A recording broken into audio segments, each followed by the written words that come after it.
पाकिस्तान में इस वक्त सबसे बड़ा माफिया है आईपीपीज, इंडिपेंडेंट पावर प्रोड्यूसर्स। इस माफिया को कानून की पनाह हासिल है, इसीलिए हमें मजबूरन अपने बिजली के बिल्स में 30% इस माफिया को जगह टैक्स के तौर पर देना पड़ता है। ये टैक्स हम उसे देते हैं बिजली ना बनाने के लिए। फर्ज करें आपके मोहल्ले में कोई किराने की दुकान नहीं है, आप किसी और मोहल्ले के दुकानदार से कहते हैं कि आओ हमारे यहाँ दुकान खोलो, हमारा पूरा मोहल्ला मिलकर तुमसे महीने का 3 लाख रुपए का सामान खरीदेगा। वो कहता है ठीक है, लेकिन दुकान लगाने का सारा खर्च आप उठाएंगे, साथ में ये कि मैं अगर दुकान लगाऊंगा तो मेरे पास महीने में 5 लाख रुपए का सामान फरोख्त करने की कैपेसिटी होनी चाहिए। इसलिए भले आप मुझसे 3 लाख का सामान लें, मगर कैपेसिटी की मद में मुझे 5 लाख रुपए देने होंगे हर महीने। और चूंकि मैं आपके मोहल्ले का नहीं हूं और बाहर का सामान भी रखूंगा, इसलिए मुझे पेमेंट डॉलर के रेट से करना होगी, प्लस मुझसे मुआहदा करें 20 साल का। अब बताएं, क्या आप उसकी बात मानेंगे? अक्ल कहती है कि ये घाटे का सौदा है, नहीं मानना चाहिए। लेकिन अगर मोहल्ले की कमेटी फिर भी ये सौदा कर ले और बार बार करती ही रहे तो क्या होगा? होगा वो जो हम 1994 से भुगतते आ रहे हैं। हालांकि होना ये चाहिए था कि अगर मजीद सामान की जरूरत है तो पहली वाली दुकान से लेना चाहिए, जो एक्स्ट्रा पैसे उसे कैपेसिटी की मद में दिए जा रहे हैं उसमें से। नई दुकान उस वक्त लगे जब पहली दुकान के पास गुंजाइश यानी कैपेसिटी खत्म हो जाए। लेकिन नहीं जी, अगर ऐसा होगा तो खाने वाले खाएंगे कहां से? बिल्कुल यही है हमारा आईपीपीज का मसला। इस वक्त हमारे बिजली के बिलों का 30% से ज्यादा हिस्सा बिजली पैदा करने वाली प्राइवेट कंपनियों यानी आईपीपीज को दिया जाता है कैपेसिटी चार्जेस की मद में।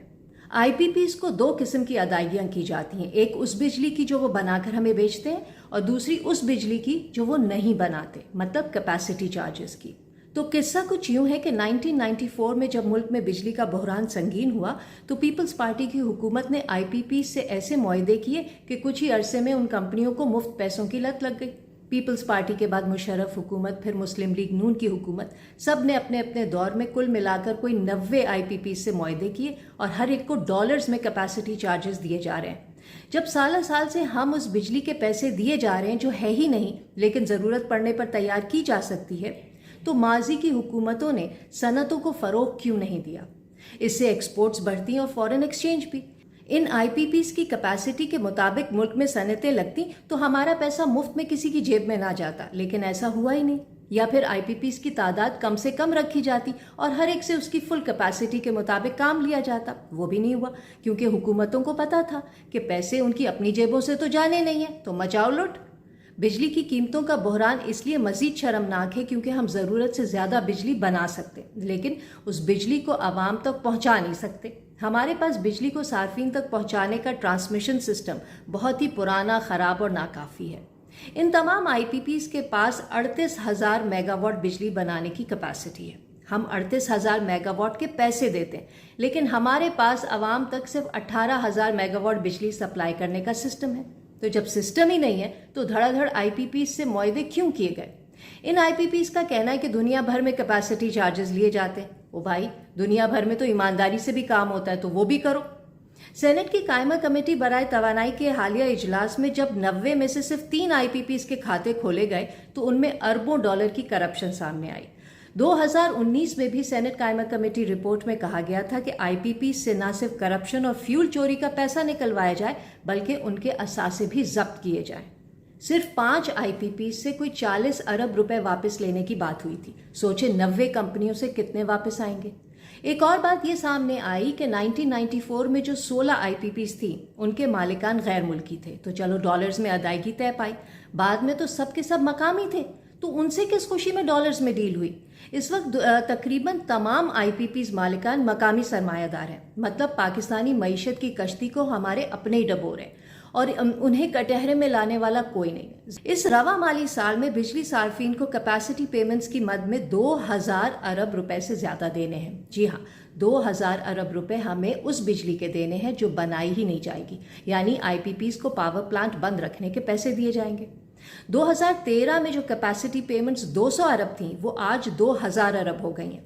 अंदाजा लगाएं हमारा दिफाई बजट भी इससे कम है। पूरे मुल्क का तरक्याती बजट इसका कोई 1/4 है। इसीलिए सेनेट की मौजूदा और साबका कायमा कमेटीज की राय है कि पाकिस्तान में जब तक आईपीपीज हैं मुल्क में बिजली सस्ती नहीं हो सकती। ایک سیکنڈ کے لیے مان لیتے ہیں کہ فی الحال آئی پی پی ضروری ہیں، تو کبھی تو ان کے ساتھ کیے گئے معاہدے ختم ہوں گے۔ 1994 میں جو 16 آئی پی پیز لگی ان پر لاگت آئی 60 ارب روپے، وہ اب تک 400 ارب سے زیادہ کما چکی ہیں، پھر بھی ان کے معاہدے ایکسٹینڈ ہوئے چلے جا رہے ہیں۔ توانائی کے متبادل ذرائع سستے کیوں نہیں کیے جاتے؟ دوسرا، کیا آئین پاکستان میں ایسی کوئی شک نہیں ہے جو کہے کہ حکومتوں کے عوام مخالف فیصلوں کو چیلنج کیا جا سکتا ہے؟ موجودہ صورتحال اگر نیشنل ایمرجنسی نہیں ہے تو اور کیا ہے؟ اربوں روپے کمانے والی آئی پی پیز کوئی انکم ٹیکس بھی نہیں دیتی۔ نوکری پیشہ لوگ 35% انکم ٹیکس دیتے ہیں، یہ کمپنیاں کچھ نہیں دیتی، ان کے معاہدوں میں انکم ٹیکس کی چھوٹ دی گئی ہے۔ اسے کہتے ہیں سیٹھوں کی لاٹری لگنا۔ 1994 میں ڈالر 30 روپے کا تھا، وہ آج 330 روپے کا ہو گیا ہے۔ ایک ٹی وی ٹاک شو میں ماہر معیشت مزمل اسلم بتا رہے تھے کہ پی ٹی آئی کی حکومت نے 27 آئی پی پی سے معاملات ریوائز کیے اور ڈالر ادائیگی کو 148 روپے پر فکس کر دیا۔ اگر ایسا نہ کیا ہوتا تو آج ڈالر جہاں ہے ہم تو مارے جاتے۔ کیپیسٹی چارجز آج 30% کے بجائے 60 یا 70% ہوتے۔ اس مسئلے کے کئی حل ہیں، ماہرین معیشت اچھی سے اچھی تجویز دے رہے ہیں، لیکن پتہ نہیں انہیں کوئی سن بھی رہا ہے یا نہیں۔ ایک ماہر معیشت ہے عمر خان، ان کی رائے ہے کہ بجلی پر ٹیکس کم کر دیں تو بجلی کی ڈیمانڈ بڑھے گی، اس طرح کیپیسٹی چارجز کم ہو جائیں گے۔ ٹیکس بڑھانے سے بجلی کا استعمال کم ہو جاتا ہے، جس سے حالات مزید خراب ہوتے ہیں۔ دراصل بیشتر عوام کو بجلی کے معاملات سمجھ ہی نہیں آتے۔ ماضی کی تمام حکومت نے اسی لا علمی کا فائدہ اٹھاتے ہوئے عوام کو وہ چونا لگایا ہے کہ آج تمام لوگ سڑکوں پر نکلے احتجاج کر رہے ہیں۔ ہمارے بجلی کے بلوں میں جو 30-40% ٹیکسز ہیں وہ بجلی چوری، ٹیکس استثناء، ٹیکس رعایت کی وجہ سے ہیں۔ یہ چوری ہے، لیکن جو کام آئی پی پیز کر رہے ہیں وہ ہماری جیبوں، ہمارے مستقبل اور ریاست پاکستان پر دن دہاڑے ڈاکہ ہے۔ ایسے ہی ظالمانہ معاہدوں کو جواز بنا کر ایسٹ انڈیا کمپنی نے برصغیر پر قبضہ کیا تھا۔